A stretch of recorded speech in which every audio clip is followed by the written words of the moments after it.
considera como amigos mais íntimos?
o irmão Ricardo. Todos, acredito que a maioria conhece o Ricardo, e ele dirigirá a palavra do Senhor nessa noite. Ele nos traz um tema sugestivo de seus amigos, assunto para Deus. Ouçamos com bastante atenção.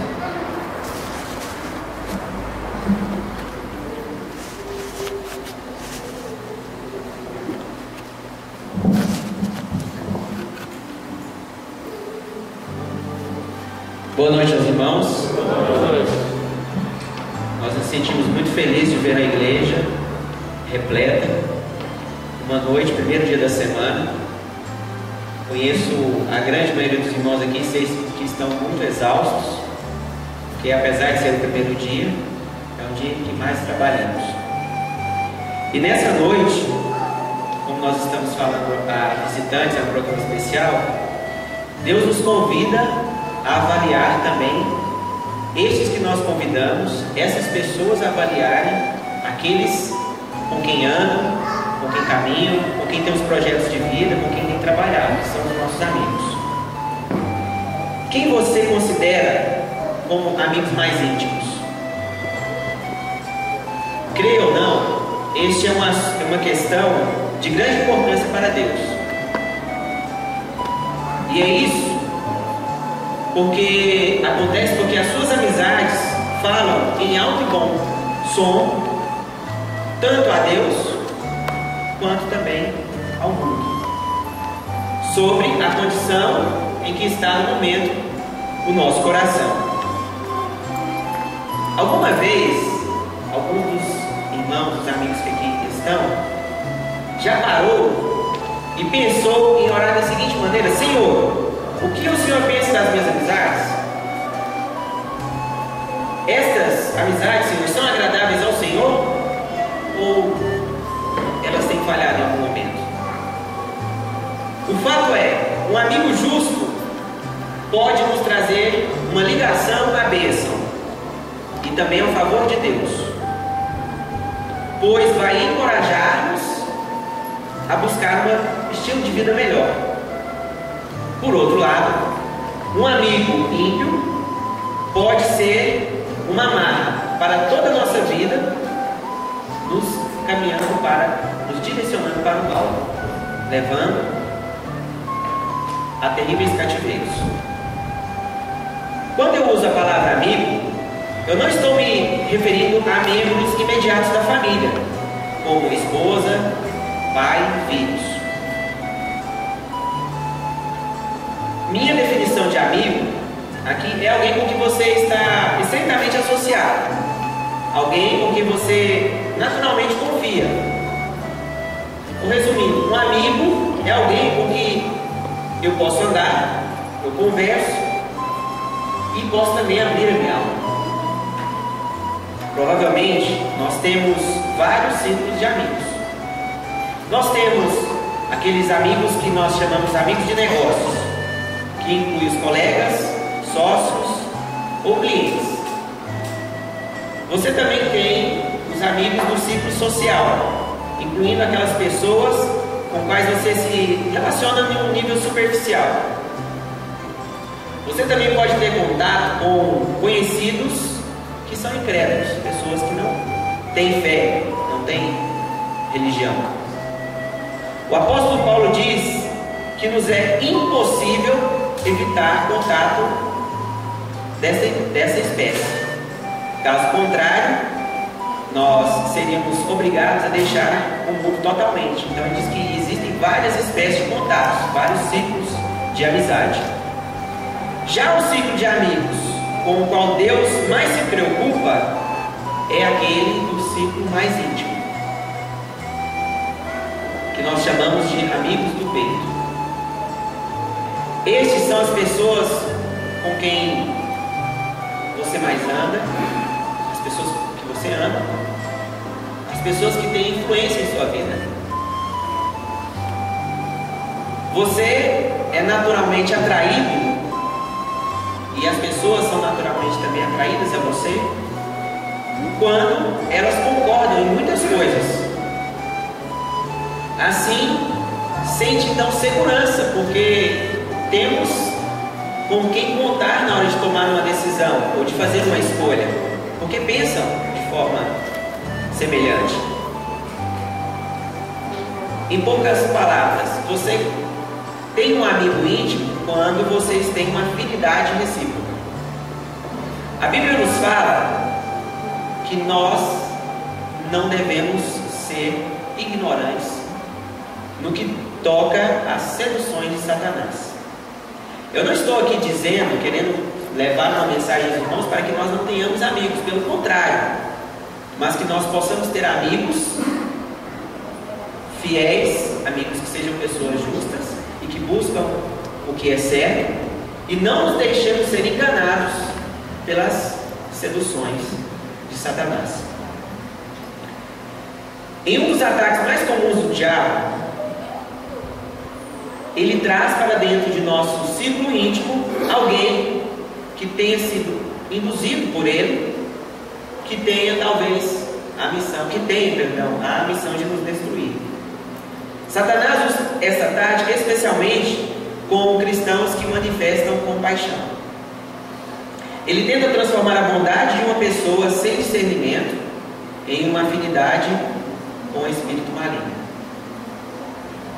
Satanás sabia que não pode atingi-lo de outra maneira.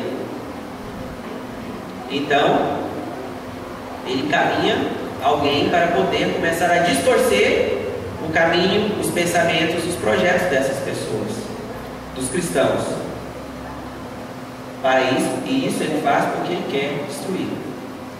Agora, eu quero que os irmãos, que os amigos deixem me mostrar nas Escrituras o que acontece quando uma pessoa piedosa desenvolve afinidade para com uma pessoa, para com um amigo ímpio.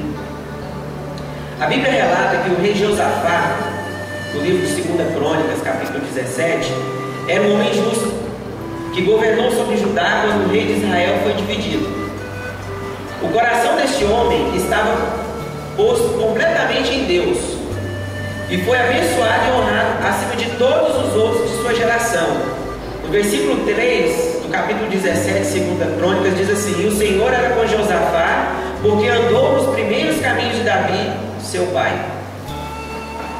Contudo, as Escrituras dizem que Josafá desenvolveu afinidade com o rei mau. Este rei era Acabe, que governava o reino do norte de Israel. Tinha, pois, Josafá riquezas e glória em abundância, e aparentou-se com Acabe. Capítulo 18, versículo 1. A Bíblia diz de Acabe, em 1 Reis, que ele fez muito mais para irritar ao Senhor Deus de Israel do que todos os reis de Israel que foram antes dele.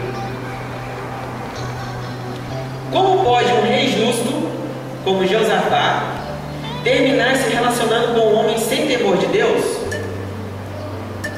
Creio que só há uma razão para esta aliança contaminada. Era parte de uma trama do inimigo para destruir o justo Josafá. Veja, Josafá tinha purificado a terra, derrubado todos os ídolos de Baal, matado os profetas idólatras. Contudo, Jezabel, a esposa ímpia de Acabe, adorava a Baal, e soube que Josafá tinha feito tudo isso com seus ídolos. Então ela teve como objetivo derrubar este homem santo. Jezabel então planejou com a sua filha ímpia, Natália, um modo de infiltrar a corte santa de Josafá. E o que ela fez? Logo, a jovem Natália encontrou o filho de Josafá, Jeorão, e usou todos os seus encantos femininos para conquistar o seu coração. O plano funcionou. Jeorão decidiu se casar-se com Natália e veio a pedir a sua bênção ao seu pai. E, irresponsavelmente, Josafá lhe deu. Quando a Escritura diz que Josafá se aparentou com Acabe, significa que se ajuntaram por casamento. Agora Josafá teria contato constante com o ímpio. a carne, e estaria sujeito à fascinação de sua filha também, que era má. Simplificando, o mal havia entrado no ciclo mais íntimo da família de Jeosafá. Finalmente, quando Jeosafá morreu, Jeorão então assumiu o trono. E Jezabel começou a buscar o seu alvo. A nação rapidamente então tornou-se agora idólatra. E Jeorão mesmo terminou matando os seus 6 irmãos. E isto ainda foi só o começo do derramamento de sangue que se alastrou por Judá. E tudo isso aconteceu porque Josafá permitiu-se desenvolver um relacionamento com o homem ímpio. A tragédia é a seguinte: ele não tinha que ter feito isso. Veja, teria sido impossível para Jeorão casar-se com Atalha sem a aprovação de seu pai. Porque Josafá não disse a seu filho: a mulher que você ama é completamente idólatra. Ela está em rebelião contra o Senhor. Ela somente lhe dará maus conselhos e o afastará de Deus.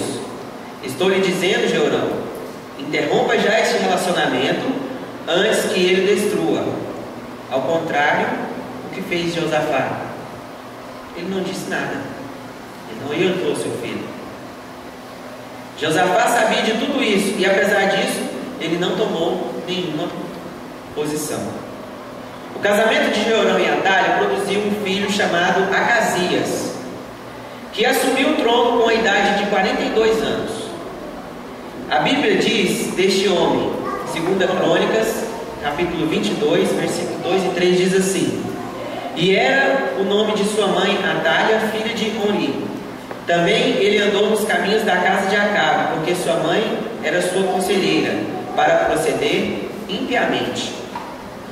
De repente, Atalha era conselheira da corte em Judá. E a Escritura diz que esta mulher destruiu toda a descendência real da casa de Judá. Verso 10. Estou convencido de que este tinha sido o plano de Satanás o tempo todo: destruir a semente de Judá. Veja, esta era a linhagem de Davi. E as Escrituras profetizam que dessa linhagem viria quem?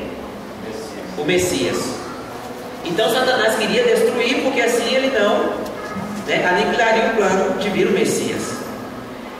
Da mesma maneira, se você é um seguidor de Jesus, se você agora, os que estão aqui dentro, fazem parte da linhagem desse sangue de Cristo, Satanás também tentará trazer às nossas vidas um meio para destruir aquilo que há de santo em nós. Eu quero lhe contar como saber se Satanás pôs um de seus agentes como amigo para cada um de nós. Vamos lá. Agora você pode estar pensando: espere um minuto, eu não quero começar a duvidar dos meus amigos. E isso é certo. Eu não quero de repente ficar desconfiado deles. A minha resposta, você dirá, para você é: se eles são verdadeiros amigos, se eles estão unidos ao seu coração, no Espírito de Cristo, você não deve ter nenhum medo de examinar seu relacionamento com eles.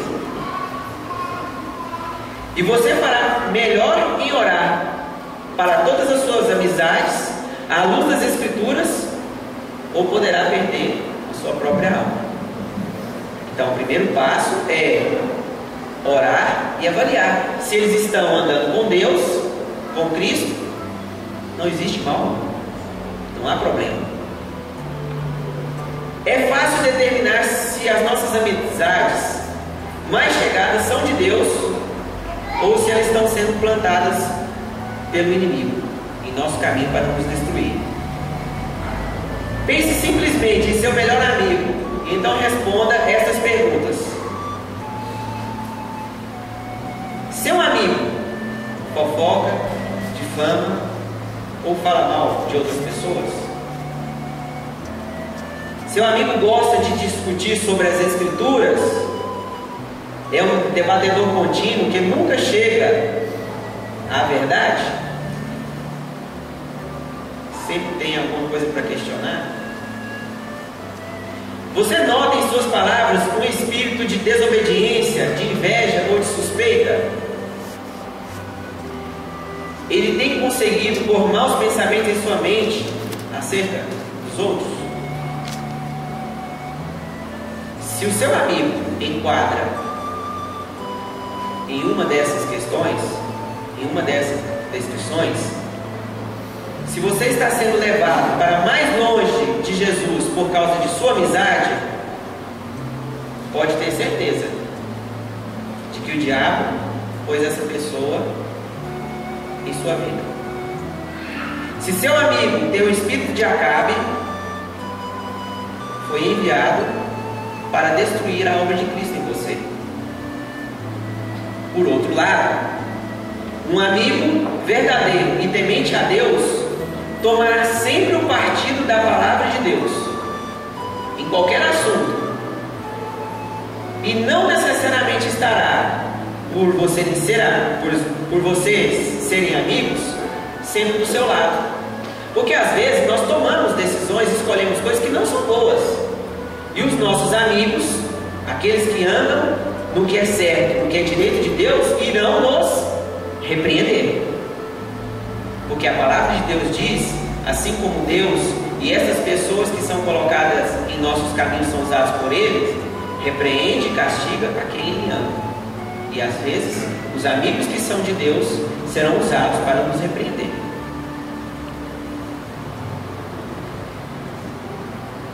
Um amigo assim não aconselhará a amargura do pecado. Pelo contrário, ele o amará o suficiente para lhe dizer a verdade. Quero lhe mostrar o que acontece com cada filho de Deus que desenvolve afinidade com uma pessoa amarga e injusta. Existem 3 terríveis consequências. A primeira, você será atraído para os problemas ou para a guerra pessoal de outra pessoa, e depois você se arrependerá disso. A Bíblia narra que o reino de Josafá tinha sido pacífico até este momento. E veio o temor do Senhor sobre todos os reis das terras que estavam ao redor de Judá, e não guerreavam contra Josafá. 2 Crônicas 17:10. Judá foi abençoado, prosperou abundantemente, e ninguém ousou vir contra ele. Não havia guerra, estava em paz. Mas depois que Josafá estreitou laços com Acabe, diz a Escritura, Crônicas 18, versículo 2 Crônicas 18, versículos 2 e 3, diz assim: e Acabe o persuadiu a subir com ele a Ramote de Gileade, e ele lhe disse: como tu és, serei eu, e o meu povo como teu povo, iremos contigo à guerra. Josafá, por vontade própria, foi lançado dentro de uma guerra perdida, na qual Deus não tinha parte. A palavra hebraica para persuadir nessa passagem significa seduziu com calma. Josafá se permitiu ser seduzido para a guerra por Acabe, respondendo: assim como tu és, eu sou. Em outras palavras, sou teu amigo, portanto eu vou contigo até o fim.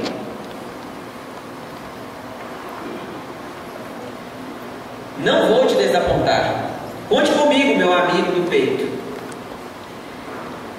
Será que o seu melhor amigo é cheio de amargura, ódio, raiva e procura brigas de todo tipo?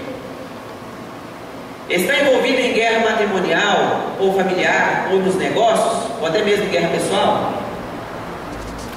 E você tem sido como Josafá para ele, oferecendo ajuda e aconselhamento, encorajando ele a seguir nessa guerra, nessa batalha? Se é assim, cuidado. Você está prestes a ser seduzido para tudo isso. Isso mesmo. Muito em breve, você se verá apanhando no meio da confusão do seu amigo e será chamado a tomar uma posição. Tragicamente, quando Josafá se uniu à guerra de Acabe, somente fez por acelerar o seu amigo no caminho da destruição. A segunda questão é: você acabará ignorando todas as advertências proféticas e todo o aconselhamento bíblico. Se você tem um amigo que não teme a Deus em seu círculo íntimo, ele lhe dará todo o apoio que você quiser, mesmo que você esteja errado. Mas o estarão levando para a beira da destruição. Estou certo que Josafá estava convicto de que estava agindo corretamente quando se empenhou em unir-se a Acabe na guerra. De fato, a Bíblia diz: disse mais Josafá ao rei de Israel: peço-te, consulta hoje a palavra do Senhor. E disse: vamos consultar ao Senhor sobre isso. Não agiremos enquanto não o ouvirmos. Então Acabe convocou seus 400 falsos profetas. E eles disseram: sobe, porque Deus a entregará na mão do rei. Todas as 400 vozes concordaram: tudo bem em ir à guerra, Deus é contigo. Josafá, porém, não estava convencido. Perguntou a Acabe: não há por aqui, além destes profetas, um profeta do Senhor que nós possamos consultar? Então o rei de Israel respondeu a Josafá: ah, sim, ainda um homem por quem podemos consultar o Senhor. Eu, porém, o odeio, porque ele nunca profetiza o bem a meu respeito, mas ele fala sempre o mal. O nome dele é Micaías, filho de Imlá. Mas Josafá disse: não fale o rei assim. Josafá queria um homem que ele soubesse ser santo. Então Acabe mandou trazer o profeta Micaías, que tinha sido preso, e estava preso porque falava a verdade.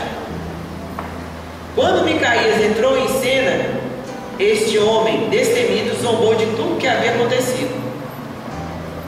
E chegou a fazer o quê? Até profetizar a morte de Acabe, dizendo: então disse ele: vi a todo Israel disperso pelos montes como ovelhas que não têm pastor. E disse o Senhor: estes não têm Senhor, torne cada um em paz para a sua casa.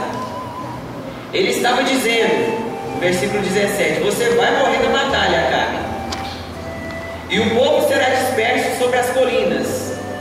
Então o rei de Israel disse a Josafá: não te disse eu que ele não profetizaria a respeito de mim o bem, porém o mal?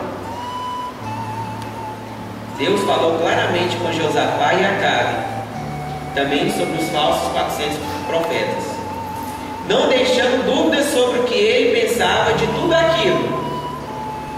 Estão amaldiçoados vocês. Vão por seu próprio risco. Nada além de morte e derrota esperam por vocês no campo de batalha. E dizendo: assim diz o rei: metei este homem no cárcere e sustentai-o a pão e água até que eu volte em paz. E agora manda prender de novo o profeta que falava a verdade. Mas disse Micaías: se tu voltares em paz, o Senhor não tem falado por mim. E disse mais: ouvi, povos todos. Nessa altura, Josafá parecia querer obedecer à verdadeira voz profética. Parecia querer fazer tudo o que Deus lhe dissesse. Contudo, por séculos, os teólogos se têm admirado do que aconteceu em seguida, quando veio a palavra clara. Qual foi a palavra? Josafá ignorou o profeta. Micaías pareceu sentir a relutância de Josafá em obedecer, e terminou sua advertência com essas palavras: ouvi, todos os povos.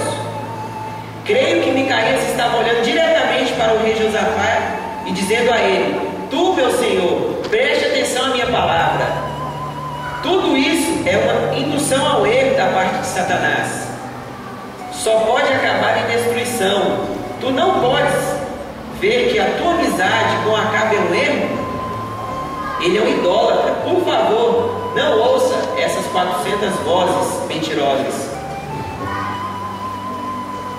Porém, incrivelmente, o próximo versículo afirma, verso 28 diz assim: subiram, pois, o rei de Israel e Josafá, rei de Judá, a Ramote de Gileade. Josafá marchou à guerra com Acabe, ignorando totalmente o aviso de Deus. Amados, você pode se ufanar o quanto quiser quanto a amar a palavra de Deus e querer obedecê-la. Porém, se não romper com o engano de amigos ímpios e buscar o discernimento do Espírito Santo, acabará por ignorar também a palavra de Deus. E a partir desse momento, estará andando por sua própria conta e risco. Você pode acompanhar o seu amigo na guerra dele, mas na hora precisa, ele porá você na mira do inimigo. Foi exatamente o que aconteceu com Josafá quando foi guerrear com Acabe. Conforme o verso 29, o mau rei pôs Josafá para ser morto. O que ele fez? Disse ele, Acabe para Josafá, para que ele vestisse as suas vestes reais, enquanto Acabe mesmo iria se vestir como soldado. Dessa maneira, pensava Acabe, os assírios irão atrás de Josafá, que está vestido com as minhas roupas, e eu estarei livre. E de repente, Josafá foi cercado por soldados inimigos que estavam prontos a cortá-lo em pedaços, acreditando que ele era o rei mau, O rei sabia que estava diante da morte, e naquele momento então ele clamou a Deus por ajuda.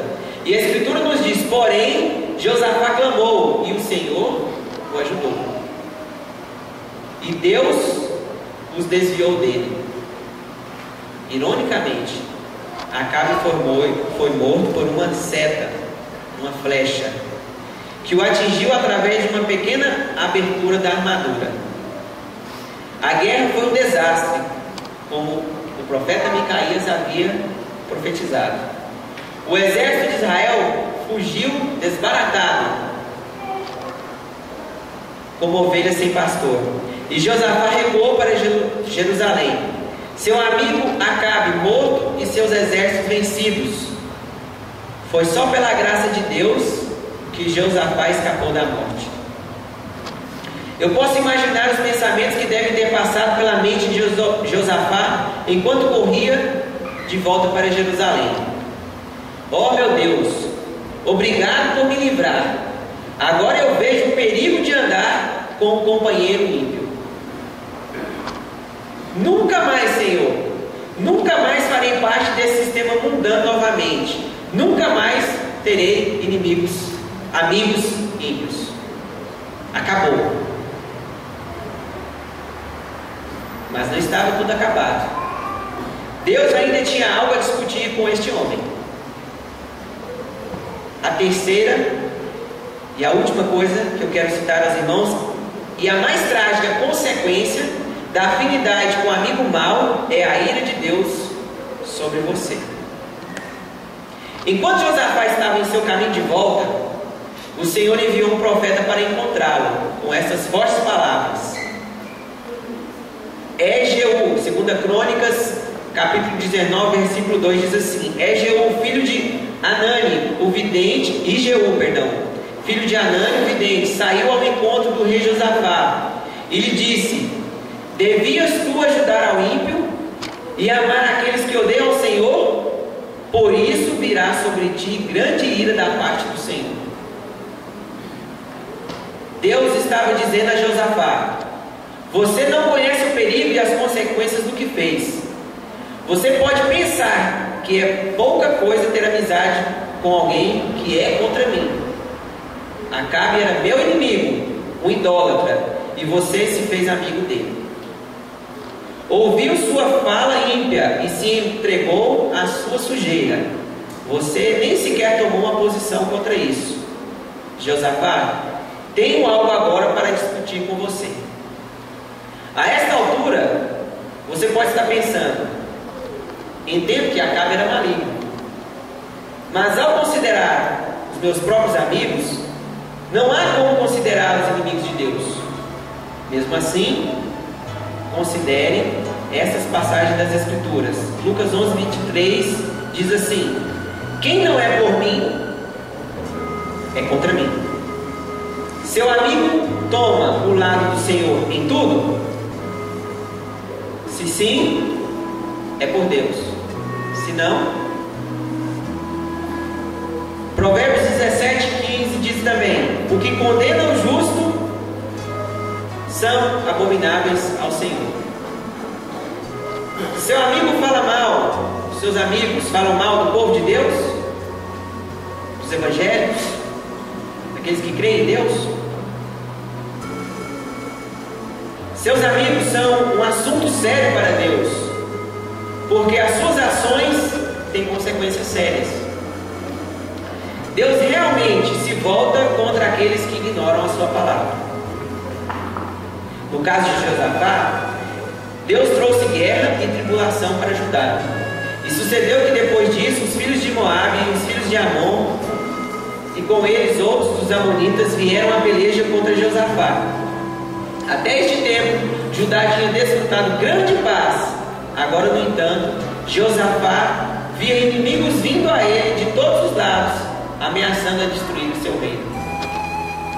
Em termos simples, a ira de Deus é sobre todo aquele que exclui a verdade, não fazendo nada por ela, como o rei Josafá.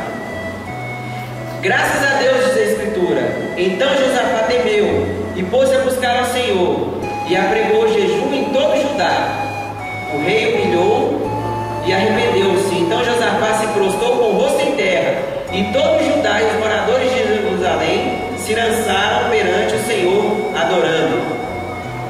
Deus respondeu ao quebrantamento de Josafá, dando a Judá vitória total contra os moabitas. Finalmente a Bíblia diz: e o reino de Josafá ficou quieto, e o seu Deus lhe deu repouso ao redor. Que bom se eu pudesse terminar aqui o meu sermão,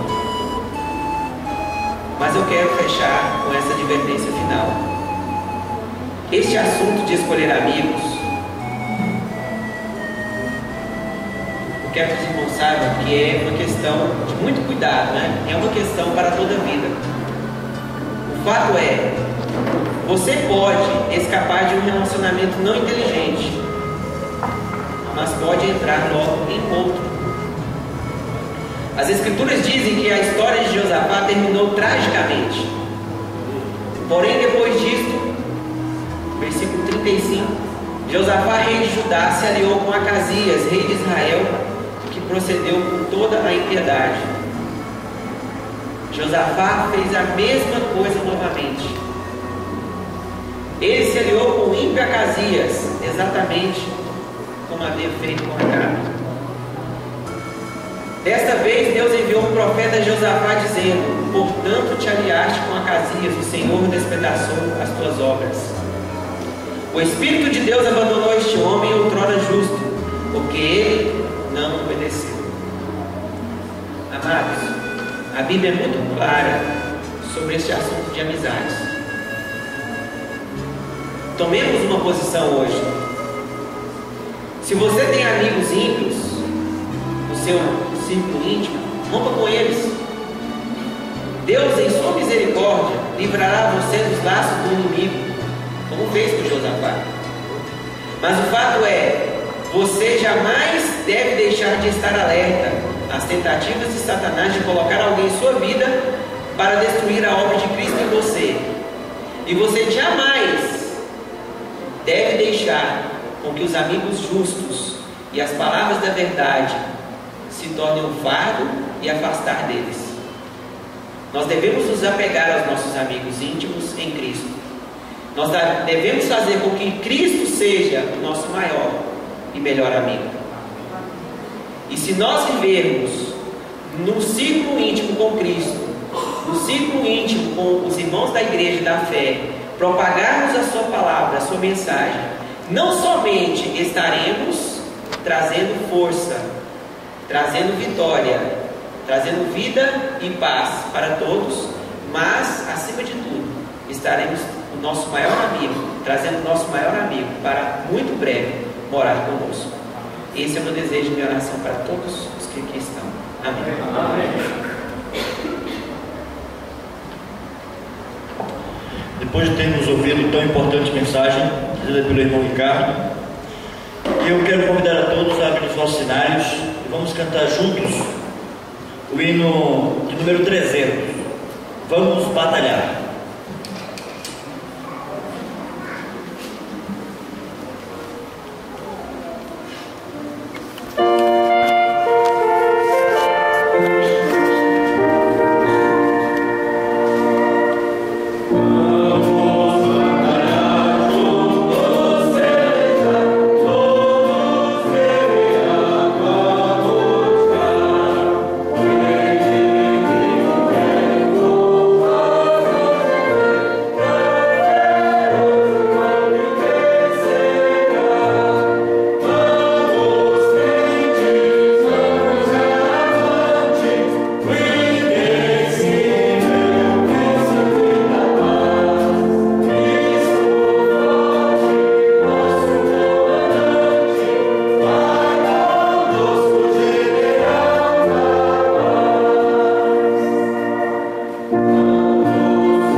Teremos oração para o Ricardo.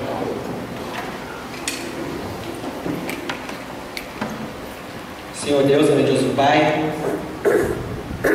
és nosso Pai, nosso amigo e também nosso irmão. Amém. Nós te agradecemos por isso. Te agradecemos porque, apesar de nossas falhas, de pecados que temos cometido, de escolhas erradas em nossa vida, nós aqui nos encontramos para declarar em público que o Senhor é o maior e o melhor de nossos amigos. Amém. Que essa amizade se torne a cada instante, a cada dia de nossa vida, mais intensa, mais vívida, e que nós possamos falar contigo, ouvir os teus conselhos e seguir os teus passos juntos a jornada da salvação. Amém. Que o Senhor, que é amigo de todos aqueles que ouvem a tua palavra, os teus preceitos, também possa estar atuando na vida daqueles irmãos que não puderam vir aqui por motivo justo. Amém. Que o Senhor possa atuar na vida daqueles que estão passando pela enfermidade. Esteja atuando na vida daquela família que passa pela dor, pela perda. Amém. Que o Senhor esteja atuando na vida daquelas pessoas que têm passado também por enfermidades espirituais. Amém. E que todos possam ser renovados, que possam ser usados pelo Teu Espírito Santo e possam chegar à unidade com Cristo. Amém. Pedimos-te, ó Pai, de forma também especial, que agora os Teus anjos que aqui se encontram possam acompanhar a cada um dos Teus filhos ao retornar para os seus lares, que possam voltar em paz. E que no decorrer dessa semana tenham sempre a certeza da Tua presença como amigo, como mantenedor e como protetor. Amém. Opera em nossas vidas, perdoa os nossos pecados. te agradecemos. Em nome do teu filho amado Jesus. Amém.